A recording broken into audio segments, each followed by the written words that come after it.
Buddha Shakyamuni came into this world and taught sutra and tantra for the sake of all sentient beings.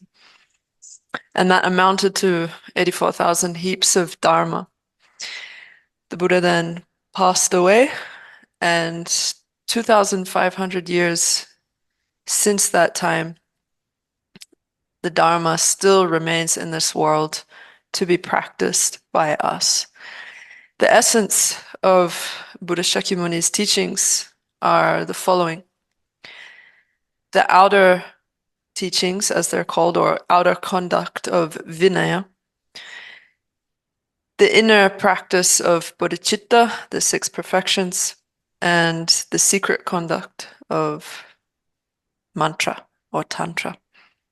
If we pause for a minute to talk about the first of those three, which is the outer conduct of Vinaya, it relates to ethical conduct, right? We went over the perfection of ethics, and I want to stay on that for a little bit because this relates to how we interact with the world, which is very important. So the Vinaya was mainly taught to and for monastics, but there are also parts of it that pertain to householders. And the parts that pertain to householders essentially can be summarized as guarding against the 10 non-virtues. And as we talked about before, to guard against the 10 non-virtues implies that we're guarding our mind. Because if we let our mind roam free, then we end up engaging in outer physical and verbal conduct that can disturb others, disturb society, right? Leads to a lot of unpleasant and unhappy situations. So, guarding physical and verbal conduct means guarding our mind, right? And to guard our mind means to know how to keep our mind focused, right? Keep it on a virtuous object rather than letting it go wherever it wants.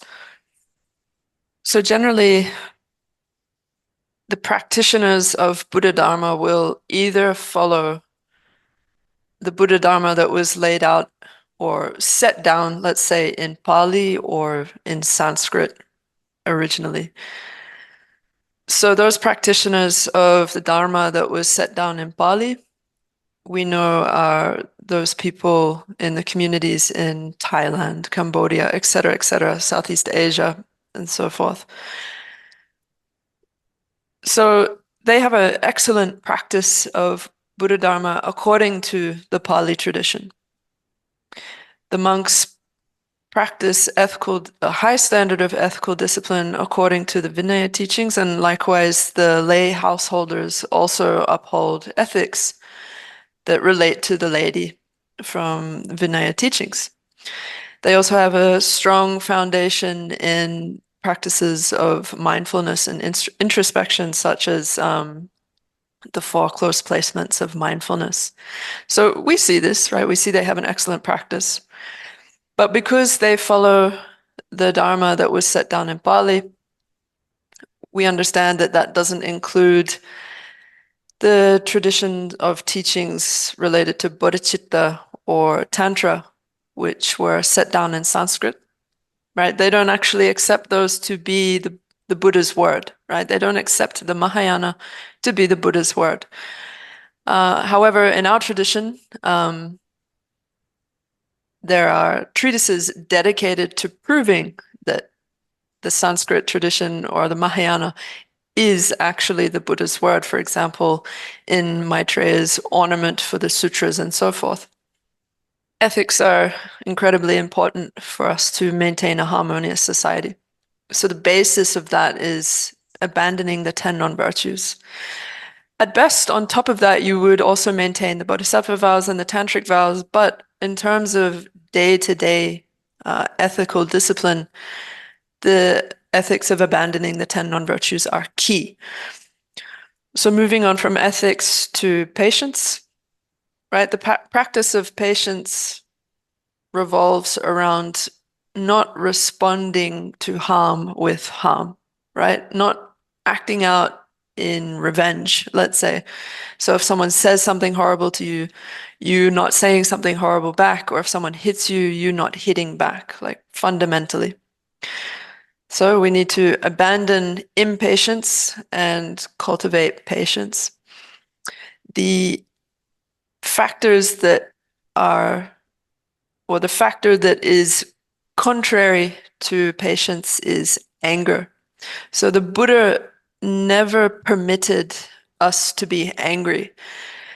In certain specific contexts, the Buddha permitted certain actions that might seem uh, they might seem superficially violent, let's say, but the Buddha never permitted one's mind to be angry. He never said that was okay.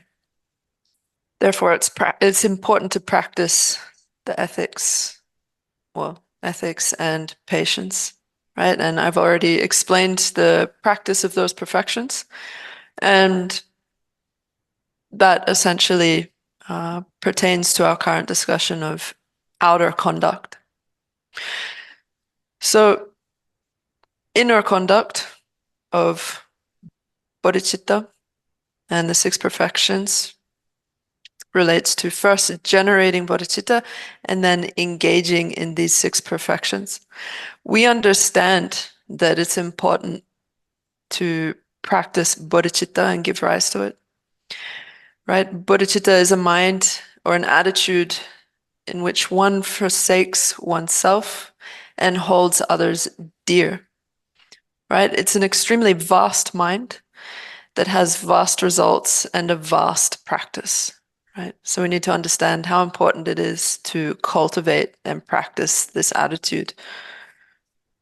So now we move on to the practice of the perfection of joyous effort, right? We understand that even on a mundane level, whatever we study requires some sort of effort. But in the context of Lam Rim, effort here is a joyous effort, and it is defined as focusing on a virtuous object and being enthusiastic about it, right? Whatever virtue you do, you have a joy and an enthusiasm and a wanting to do it. So Shantideva has said exactly that, that joyous effort is an enthusiasm for virtue. And there are many treatises that agree with that definition. All of you have been to school, you understand the importance of joyous effort or effort, right? It's fundamental for you to want to continue studying and to not feel discouraged, right? It is said that if you don't have joyous effort, you are like a corpse, right? Because without joyous effort, what motivates you to continue?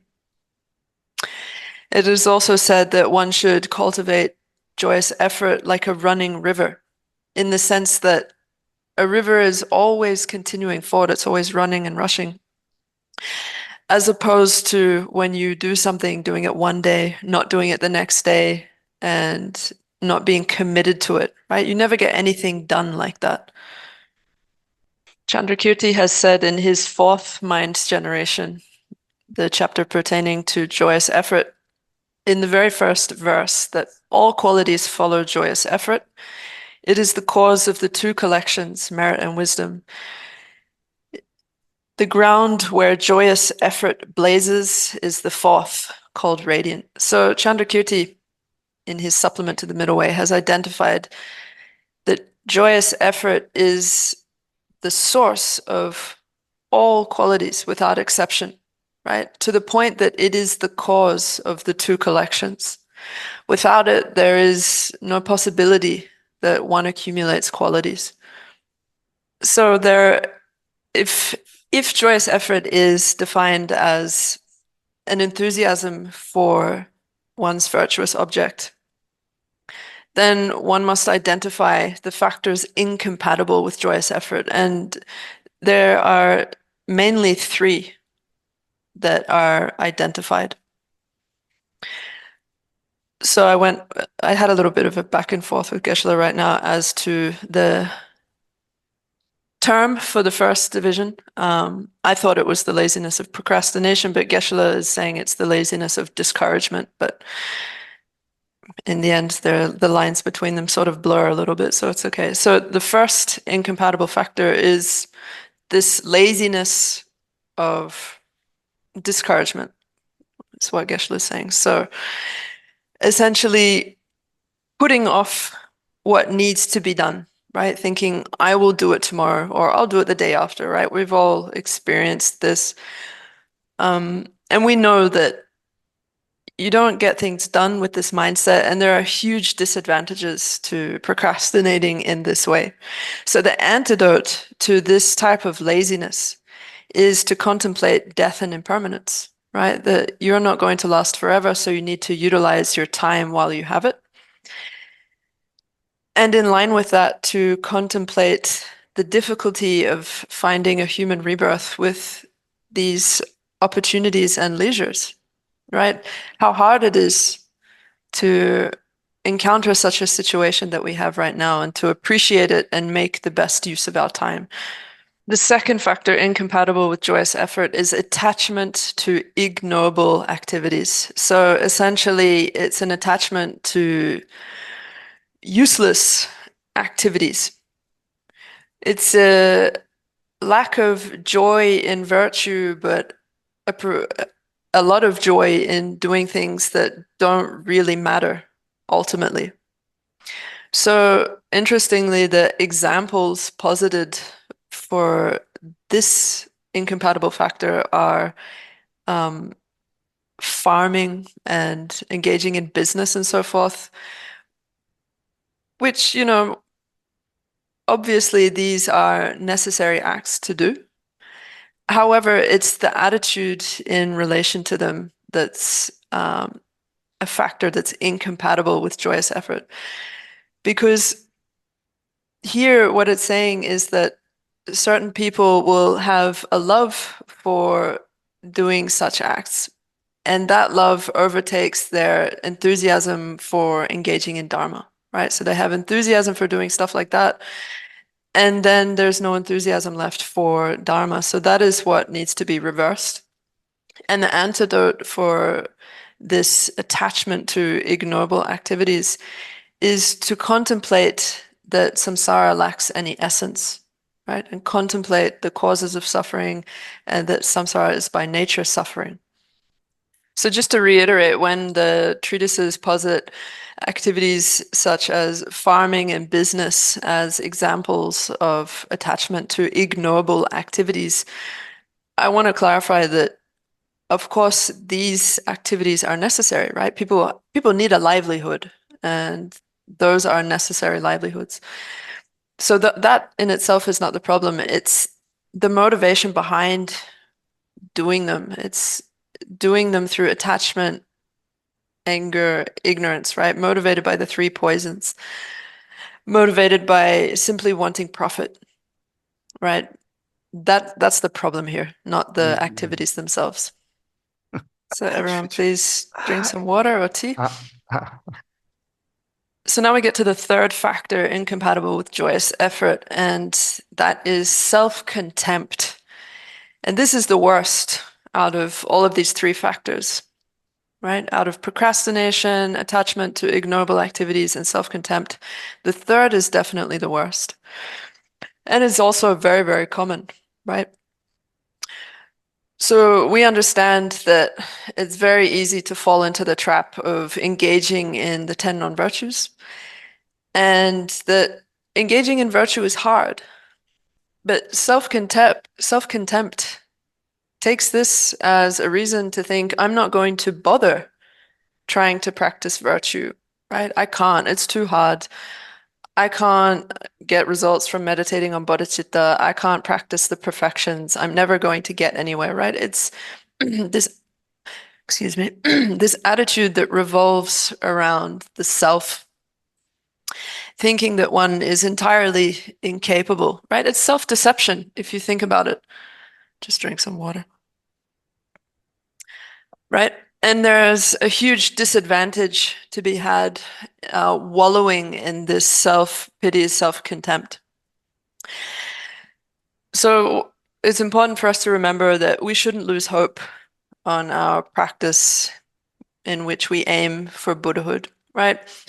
As an antidote, we should contemplate the Buddha Dharma and the topics within the Lam Rim and understand that I can also engage in these practices and get somewhere. Like other people, just like me, have engaged in these practices and achieved arhatship and even Buddhahood.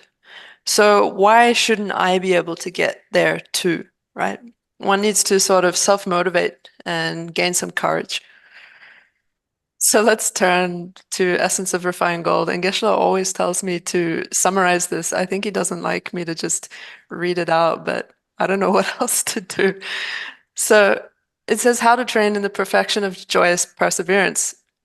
If you do not meditate upon disenchantment with samsara and with the desire for low quality happiness, such as that gained by lethargy, actually it says through the idleness or laziness of the three doors of body, speech, and mind. And likewise, low quality happiness gained through indulgence, sleep, and so forth, you will be overcome with laziness.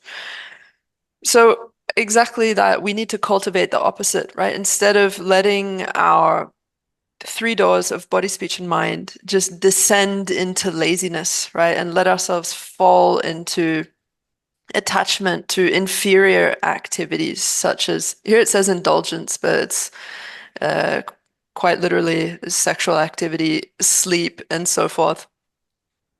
Right? We're never going to get out of this rut. So we need to abandon this laziness and cultivate the opposite. So looking down in Essence of Refined Gold, it now presents the three divisions of joyous effort, which are arma-like joyous effort that gathers virtue, and joyous effort that fulfills the aims of being. So starting with armor-like joyous effort, it says it's that which does not abandon difficult practices for any reason whatsoever, right? Uh, not considering one's body or one's life. So there's a verse in the Guru Puja which Geshe quoted, and it says, "Even if I must remain for an ocean of eons in the fiery hell of Avicii, for the sake of even just one sentient being, I seek your blessings to complete the perfection of joyous effort that out of compassion untiringly strives for supreme enlightenment." Right? So if a bodhisattva who is engaged in accomplishing the vast welfare of others has armor like joyous perseverance, then they can intentionally be reborn in the fiery hell of Avicii for the sake of even just one sentient being, because they do not shy away from difficult practices anymore. So the second is joyous effort that gathers virtue. So it says joyous effort which rests in the wholesome Dharma. It's just a different translation, I guess, for gathering virtue, and furthers your practice of the six perfections, right? So other treatises have said that essentially any virtue you engage in with joyous effort, such as making prostrations or making offerings, that furthers your practice of the six perfections, so increases them more and more, is this second type of joyous effort, the one that gathers virtue. The third type is joyous effort that fulfills the aims of beings. And here it says joyous effort that works for the welfare of others by striving for the goal of enlightenment of all sentient beings. I don't know where the translator got that, but that's not in my text. Essentially, it's striving for the aims of beings through lacking non-virtue. So without engaging or having any misdeeds, one accomplishes the welfare of others. And this is divided into 11, as we saw in the previous division of the previous perfection that works for the welfare of others, but we we don't need to go into the 11 divisions.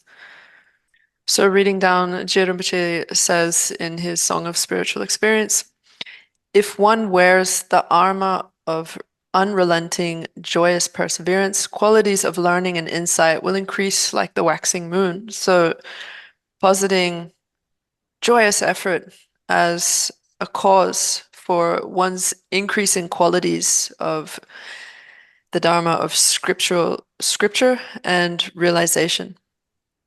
All activities will become meaningful and all works begun will reach completion. So if the yogi has a strong practice of joyous effort, all of their actions of body and speech become a cause for Buddhahood, and what they set out to complete, they will complete. Okay. So whatever one initiates, one will complete it. So having joyous effort is like having a wish-fulfilling jewel in that respect. So knowing this, the bodhisattvas apply themselves. So it says in the Tibetan, knowing this, all laziness is eliminated, right? So all those factors incompatible with joyous effort, such as the laziness of procrastination, attachment to ignoble activities, and discouragement or self-contempt are all cleared away through joyous effort. The last line says, the vast joyous perseverance, dispeller of laziness. Hmm. Um, right. Well, Geshe interprets it as the sons of the victors, the bodhisattva children, engage or set out with perseverance to essentially to accumulate vast waves. So here, vast waves being the collections, right? Through engaging in joyous effort, they complete the collections. So now we can see why joyous effort is so important among the six perfections. Whatever Dharma activity you endeavor in, you require joyous effort to bring it to fruition. And not even Dharma activities, even worldly activities require joyous effort, right? People who aren't religious can benefit from joyous effort. Obviously, joyous effort in this context is a joyous effort that arises having given rise to bodhicitta first and then training in the six perfections, right? So here, joyous effort is a practice of the perfection of joyous effort, right? Generally, joyous effort doesn't need to be a practice of the perfection of joyous effort, because hearers and solitary realizers and arhats of that category also have a practice of joyous effort, of course. But theirs is not a practice of the perfection of joyous effort because it's not qualified by bodhicitta. It is not undertaken as a cause for Buddhahood. Now we move on to the fifth perfection of concentration. So it's the perfection of meditative stabilization, as it's sometimes translated as. And essentially, what that means is having a stable mind, right? With respect to whatever you focus your attention to. So, of course, in order to understand this in great depth, one needs to study calm abiding and special insight. So, here, again, it is a perfection of concentration we're talking about. And since it is a perfection of concentration, again, it must be qualified by the thought of bodhicitta. At best, when we talk about the perfections, we're talking about an uncontrived thought of bodhicitta that underlies all of them. But since we probably don't have that, we need to simulate bodhicitta as our motivation and try to have real bodhicitta and an uncontrived bodhicitta, which we will develop in future. But for now, since we have to simulate it, we're going to meditate on it again a bit. So I've explained this before, I'll say it again. When you meditate, you should first relax your mind and your body. So make sure neither of them are feeling uptight or constrained. So as bodhicitta is going to be our focal point for this meditation, just briefly again, bodhi within the word bodhicitta refers to one's own future Buddhahood, and chitta is the aspiration to achieve that, right? So primarily, one's future Buddhahood is the focal point here. So as the translator talks, you should visualize what's being said, focus on it, and try not to completely close your eyes because that can lead to lethargy. So truly, it is the case that I, as well as all other sentient beings, do not wish to suffer and only wish to be happy. However, it is also the case that sentient beings do not know the causes of suffering and are not able to currently abandon the causes of their suffering, and likewise do not know how to gather the causes for their own happiness. And thereby, all sentient beings currently dwell in a state of suffering within samsara, unable to escape. So even though I desire that all sentient beings be free from suffering, until I myself achieve Buddhahood, I cannot fulfill the wishes of even one single sentient being.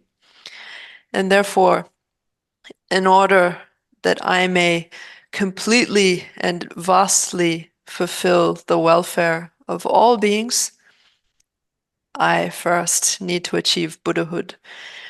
Buddhahood is therefore my goal, and that state of Buddhahood that I wish to achieve is the state that is free from the two types of obscurations and is replete with all qualities.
So essentially, this section is the thought to engage in the practice of the perfection of concentration, having given rise to bodhicitta, right?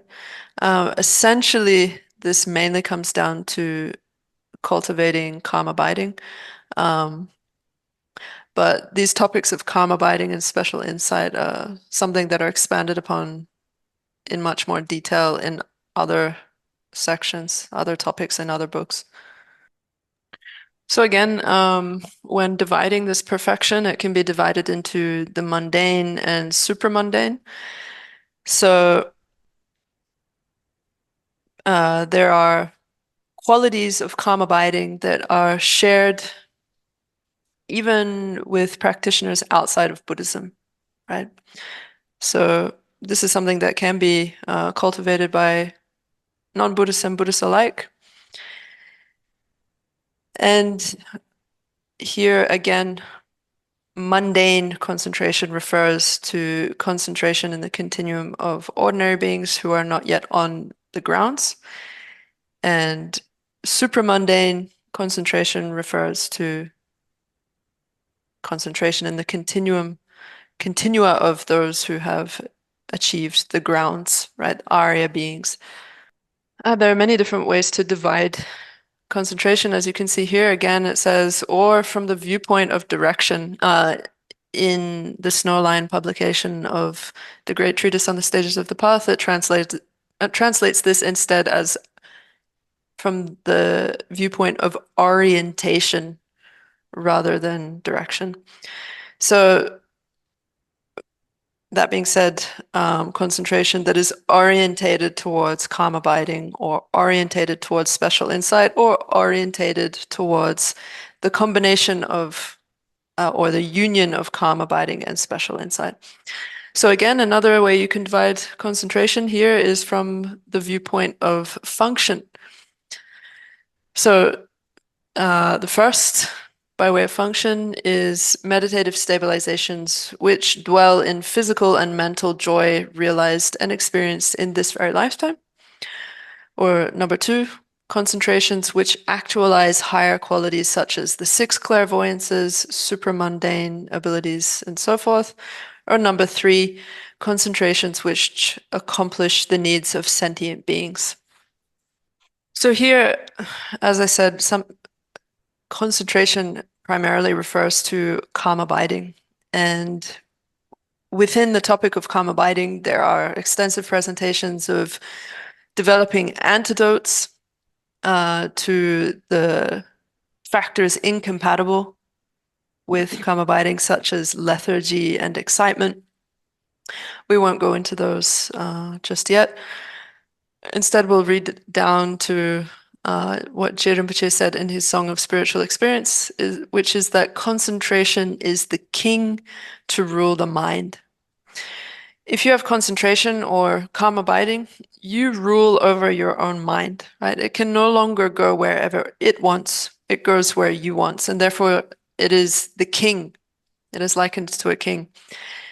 It says, when stabilized or when placed, it sits like a mountain. So when you employ concentration, your mind is firm like a mountain.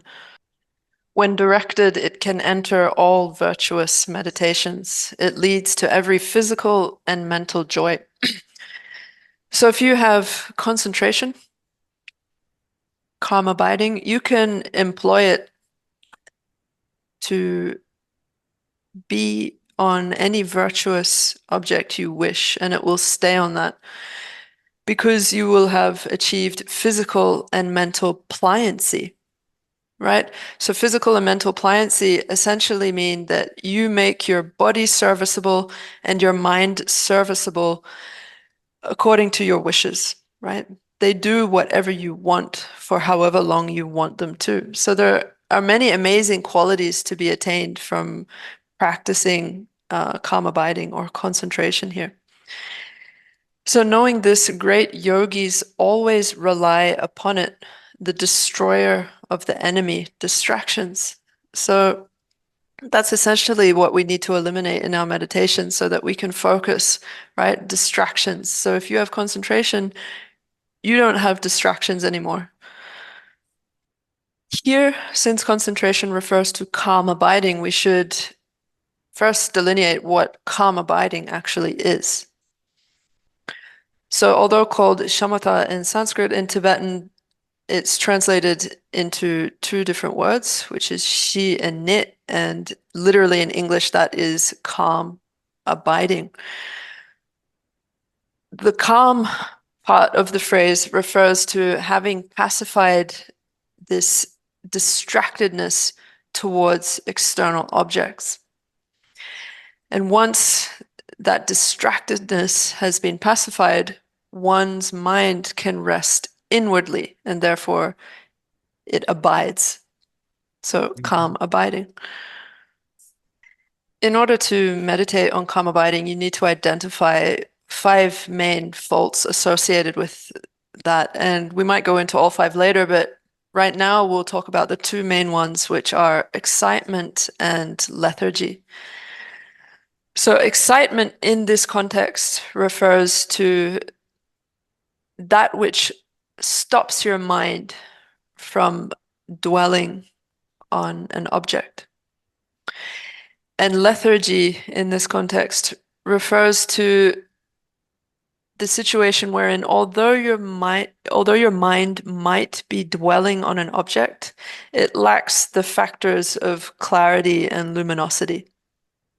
So there are many different types of calm abiding.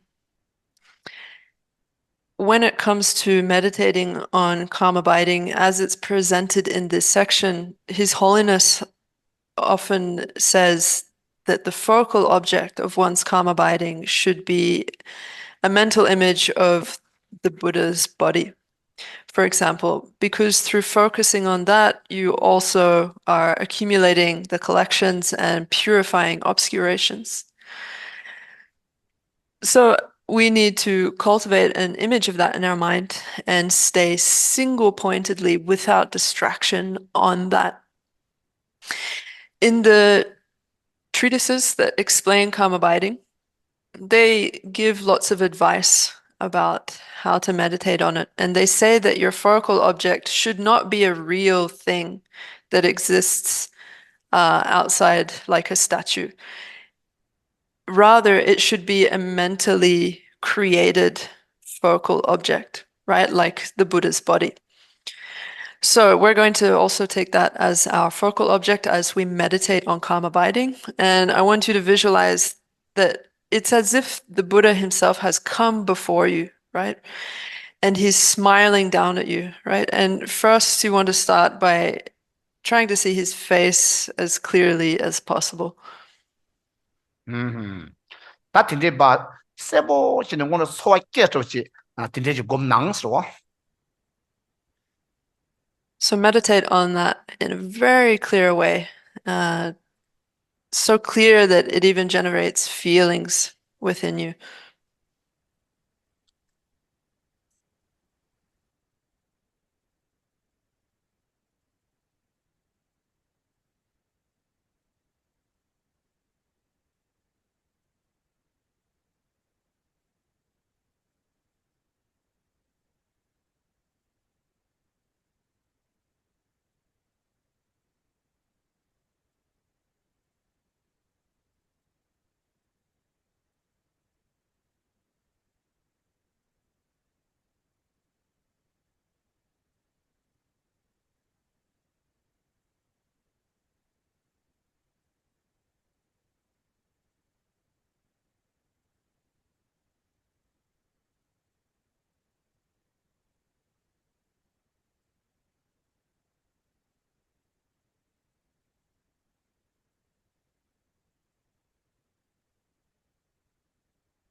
Maybe next time we'll meditate a bit longer, but today it seems to be a little bit crazy outside.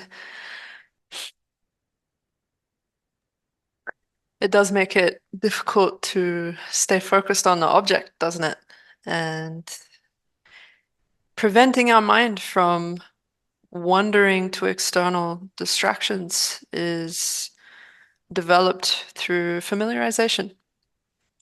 Right? Currently, there's a big movement in the West uh, to promote meditation, right? It's mainly promoted, however, as a tool to achieve some balance or happiness within this life, though there's no superior or noble motivation usually. But it does show that it works, and it shows that it is important, right? So the object of meditation can be whatever you want it to be, in fact. The point is that you're able to stay single-pointedly on that object. So let's conclude with the last perfection, which is the training in the perfection of wisdom. Without wisdom, bodhicitta alone will not get you towards Buddhahood. One needs to unify method and wisdom. So the text, Essence of Refined Gold, says, with bodhicitta as the motivation. So of course, with respect to every perfection, bodhicitta is always the motivation. Train in the following three types of wisdom. So number one is the wisdom which realizes the ultimate mode of existence, suchness, emptiness, and uproots samsara. Number two is wisdom which understands conventional realities. And by means of the previous two, so by way of these two, the wisdom which accomplishes the needs of sentient beings. So the wisdom realizing conventional phenomena enables you to understand how to engage in the perfection, training in the perfection of generosity, right? And you can perform deeds from within that realization. Through the wisdom realizing emptiness, you understand how to teach other sentient beings to realize emptiness themselves. So that's what it means by utilizing the previous two wisdoms to accomplish the needs of sentient beings. Let's finish by reading what Je Rinpoche said from his Song of Spiritual Experience, which is that wisdom is the eye to see thatness, the practice that eradicates the root of samsara. So Tsongkhapa said that wisdom is like an eye, and it's an eye that sees the profound. And here the profound is emptiness. If you have the wisdom realizing emptiness, you are able to uproot the cause of samsara, which is grasping at a self. He says it's the treasure of excellence praised in all scriptures, the supreme lamp to dispel the darkness of ignorance. So if you have the wisdom realizing emptiness, it is like a storehouse of treasures of all qualities. If you have the wisdom realizing emptiness, it acts as a lamp to dispel the darkness, right? Just as when you light a lamp, the darkness is dispelled immediately. When you have that wisdom, the darkness of ignorance with respect to selflessness is cleared away. Knowing this, the wise seeking freedom dedicate every effort to generate it, right? So every effort being making effort in listening to teachings about it, contemplating them, and meditating on them. 把今天给新的单，发动生修嘛，当马错个了，今天个了哒，我说国家的有种事情，俺那谁不就学会认识了？ So in the next class, how about we talk a little bit more about calm abiding and special insight, and hopefully without external obstacles, we can spend a bit more time meditating on them.